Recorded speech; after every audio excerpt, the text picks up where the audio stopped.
അങ്ങനെ പടക്കടകുദാഹവ.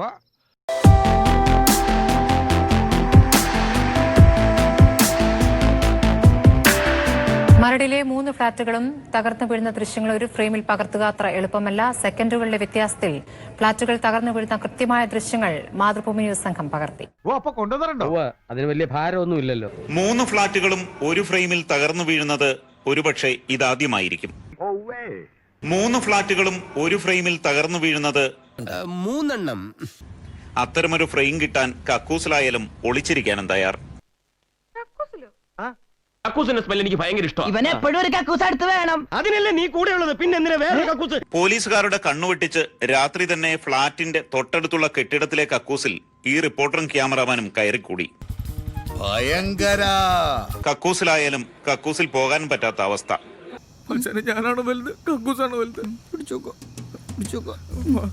മൂന്നാമത്തെ സൈറനും മുഴങ്ങിയതോടെ പോലീസുകാരുടെ കണ്ണുവെട്ടിച്ച് ക്യാമറയുമായി ക്യാമറാമാൻ കക്കൂസിന് പുറത്തേക്ക്.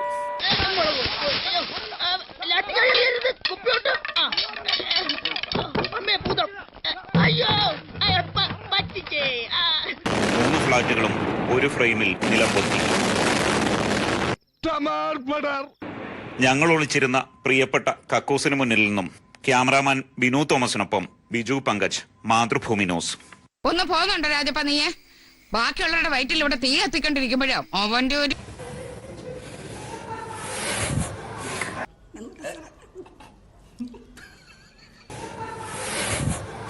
മരടിലെ ജെയിൻ ഗോൾഡൻ കായലോയം റിസോർട്ടുകൾ നാളെ പൊളിക്കും. രാവിലെ 11-നും ഉച്ചയ്ക്ക് 2-നുമാണ് സ്ഫോടനങ്ങൾ നിശ്ചയിച്ചിരിക്കുന്നത്.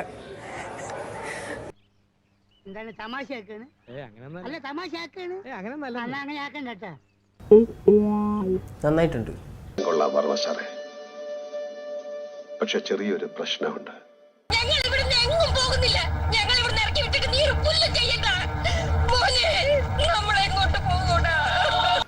ഈ ഫ്ലാറ്റിൽ താമസിക്കുന്ന എല്ലാവരും കോടീശ്വരന്മാരൊന്നും അല്ല, സാധാരണക്കാരുടെ ഒരുപാട് പേരുണ്ട്. എല്ലാവരുടെയും ജീവിത ശൈലി തന്നെ മാറിപ്പോയി. പക്ഷെ ഇനി ഇങ്ങനൊരു അവസ്ഥ ആർക്കും ഉണ്ടാവരുത്. ഇപ്പം വയലേഷനുള്ള ബിൽഡിംഗ് ആണെങ്കിലും അതിന്റെ ആരംഭകാലത്തായിരുന്നു അതിന് പണിഷ്മെന്റ് കൊടുക്കേണ്ടത്. 100% ഞാൻ യോജിക്കുന്നു. ഇതിപ്പോൾ ഇത്രയും ആൾക്കാർ താമസിച്ച് ഇത്രയും ഫീലിങ്സും കാര്യങ്ങളും എല്ലാം വന്നു കഴിഞ്ഞിട്ട്, ഇത്രയും വർഷം കഴിഞ്ഞിട്ട് അത് ഇങ്ങനൊരു ഡെമോളിഷ് ചെയ്യാന്ന് പറഞ്ഞു കഴിഞ്ഞാൽ അത് വേറൊരു അതിന്റെ ഫീലിങ്സ് നമുക്ക് ഒരിക്കലും, ഞങ്ങൾ അനുഭവിക്കുന്ന ഈ വിഷമം വേറൊരു ഫ്ലാറ്റുകാർക്കോ ആർക്കും ഉണ്ടാവരുത്. എനിക്ക് ബംഗ്ലാവൊന്നും പണിയണ്ട, പക്ഷെ ഒരു പൗരൻ എന്ന നിലയ്ക്ക് ഈ രാജ്യത്ത് ജീവിക്കാനുള്ള അവകാശം എനിക്കുണ്ട്. ഒരു മനുഷ്യൻ കഷ്ടപ്പെട്ടുണ്ടാക്കുന്ന മുതൽ നഷ്ടപ്പെടുന്ന അവനവനെ അവന്റെ വേദന അറിയുള്ളൂ. നിങ്ങൾ എന്ത് ചെയ്യാനല്ലേ? നിങ്ങളുടെ ആരും അല്ലല്ലോ, പിന്നെ നിങ്ങളെന്തിനാ വെറുതെ ആവശ്യമില്ലാതെ വല്ലവർക്കും വേണ്ടി? അപ്പോൾ ഓരോരുത്തരുടെ കമന്റ്സ് കേട്ടിട്ടാണ് എനിക്ക് ആ വിഷമം ഉണ്ടായത്. ഓരോരുത്തർക്ക് പറയുന്ന കമന്റ്സ് അവരെ ആഘോഷിക്കുകയാണ്. ഈ ഫ്ലാറ്റിൽ താമസിക്കുന്ന എല്ലാവരും കോടീശ്വരന്മാരൊന്നും അല്ല.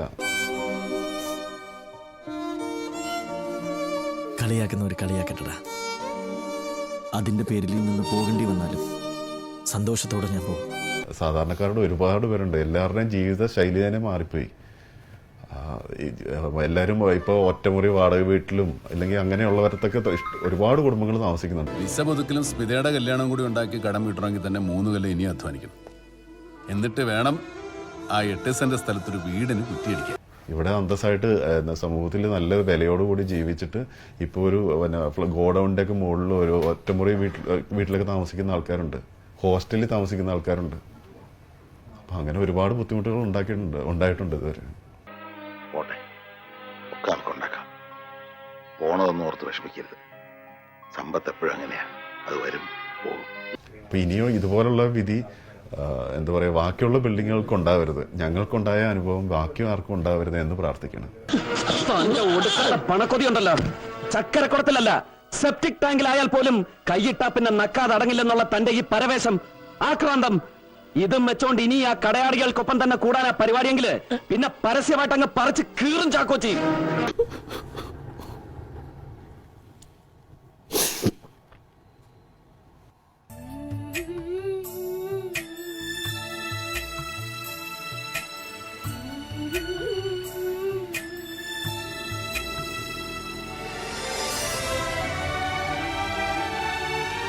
എന്ത് ചെയ്യണമെന്നറിയാൻ പാടില്ല, എവിടെ തുടങ്ങണമെന്ന് അറിയാൻ പാടില്ല.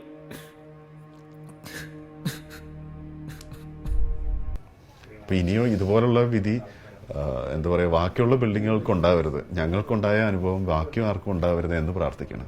ഗ്രഹണം ബാധിച്ചാലും അതിനൊരു സമയമുണ്ട്. സൂര്യൻ ആ കറുത്ത മറവിട്ട് പുറത്തു വരും. അതുപോലെ തന്നെയാണ് സത്യവും. മൂടി വെക്കാം, വളച്ചൊടിക്കാം, പക്ഷേ ഒരു നാൾ ഒരിടത്തത് പുറത്തു വരും. Mister superintendent of police.